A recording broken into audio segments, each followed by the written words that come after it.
Bonjour à tous, Zoé Grenon, spécialiste du reconditionnement à la BFC de Bagotville. Aujourd'hui, je vais vous faire une présentation au niveau de prévention des blessures au niveau du soulèvement de charge.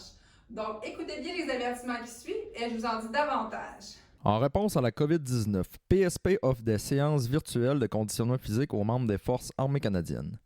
En utilisant les réseaux sociaux, les séances virtuelles de conditionnement physique adaptées aux membres des Forces armées canadiennes deviennent accessibles à tous. Les participants qui ne sont pas des Forces armées canadiennes reconnaissent et acceptent que leur âge, état de santé et conditions physiques sont inconnus et qu'il en revient à chaque individu d'évaluer sa propre capacité à participer à cette séance. Puisqu'il est préférable de consulter un médecin avant de débuter tout programme d'activité physique, nous invitons tous les participants qui ne sont pas des membres des Forces armées canadiennes à consulter le questionnaire Menez une vie plus active de la Société canadienne de physiologie de l'exercice ainsi que son document de référence. Si vous ressentez un malaise ou une difficulté pendant les exercices présentés dans cette vidéo, il est recommandé d'arrêter de consulter un professionnel de la santé. Si des membres des Forces armées canadiennes subissent une blessure pendant cette vidéo, n'oubliez pas de remplir un CF98. Bon, le soulèvement de charge est très important à comprendre au niveau de la posture, quelle position à adapter pour bien comprendre et pour ne pas se blesser.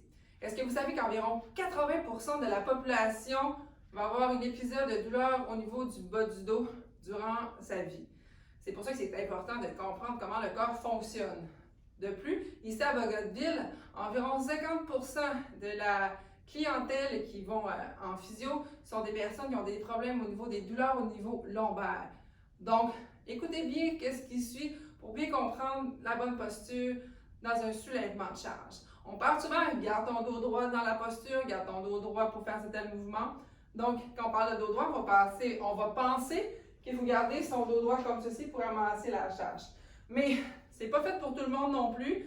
Côté anatomiquement parlant, les hanches, notre niveau articulaire, il n'est pas fait nécessairement pour aller chercher une charge aussi droite que ça au niveau du corps. Mais quand on parle de dos droit, on va venir aussi garder, si on pousse les hanches vers l'arrière, j'ai encore le dos droit ici au niveau du tronc. Donc, on parle de dos droit. Si là, je viens arrondir le dos, là, on change l'anatomie au niveau du dos. Mais l'important, c'est de garder la colonne au niveau du coccyx jusqu'au niveau cervical bien droit. Si là change, et là ça ne devient plus le dos droit. Mais dans un soulèvement en charge, les masses musculaires qui sont super importantes dans le travail, c'est vos muscles des fessiers, les ischio-jambiers, puis après ça les lombaires au niveau du tronc, vont venir, les extenseurs du dos, c'est là qu'ils vont venir vraiment être à travailler aussi. Donc les muscles des fessiers, les ischio-jambiers. C'est un mouvement de hanche. En anglais, on appelle ça un hip hinge. C'est vraiment les hanches qui viennent pousser vers l'arrière et remontent vers l'avant. C'est ce mouvement-là, c'est le mouvement articulaire de la hanche qui va venir faire toute la différence. Souvent, quand on va voir les gens, ils vont venir faire un soulèvement avec l'articulation au niveau sacro-iliaque. Donc, ça va travailler au niveau des vertèbres. Quand on parle de force au niveau des vertèbres, un dos a une limite d'environ une force de cisaillement sur la colonne, imposée sur la colonne vertébrale d'environ de 500 newtons. Si par exemple, je ramasse ici, puis là mon dos il est comme ça ici, il va avoir une force de cisaillement, là, tout dépendant de la force là, au niveau du poids, il va avoir une force de cisaillement imposée à la colonne vertébrale d'environ de 1900 newtons.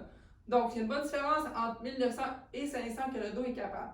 Mais là, si le dos reste bien droit, penché rendu ici, on aura une force de cisaillement imposée à la colonne environ de 200 newtons. Donc, on est en bas du 500 newtons qui est imposé au maximum.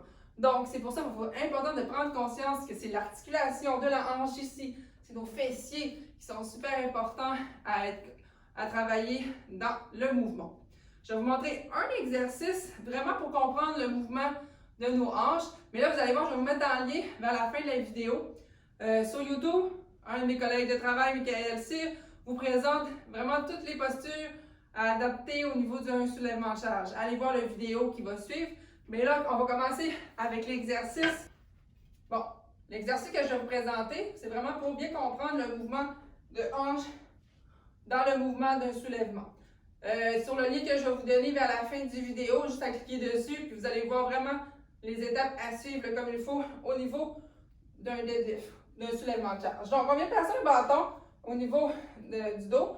On vient mettre la main au niveau du creux lombaire et l'autre main au niveau cervical. Il faut que le bâton touche les hanches entre le bassin, le milieu du dos et la tête. Il ne faut pas que ça décolle comme ça lorsque je fais le mouvement. Donc, je pousse les hanches vers l'arrière, les fessiers engagés et les abdos aussi engagés, environ à 20%. Et là, je contacte les fessiers et là, je le fais environ une dizaine de fois sans perdre le bâton. Fait que je garde le dos ici et par la suite, ça se fait aussi debout. Donc, prenez le temps de bien comprendre le mouvement. Pratiquez le mouvement de hanche pour aller ramasser un crayon sol, un papier. C'est souvent dans ces moments-là que ça arrive, les douleurs, les blessures, quand on n'est pas conscient.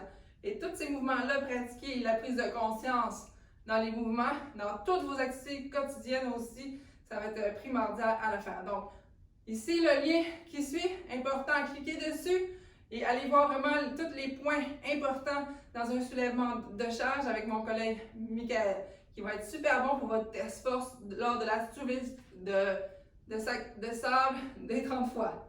Donc, merci!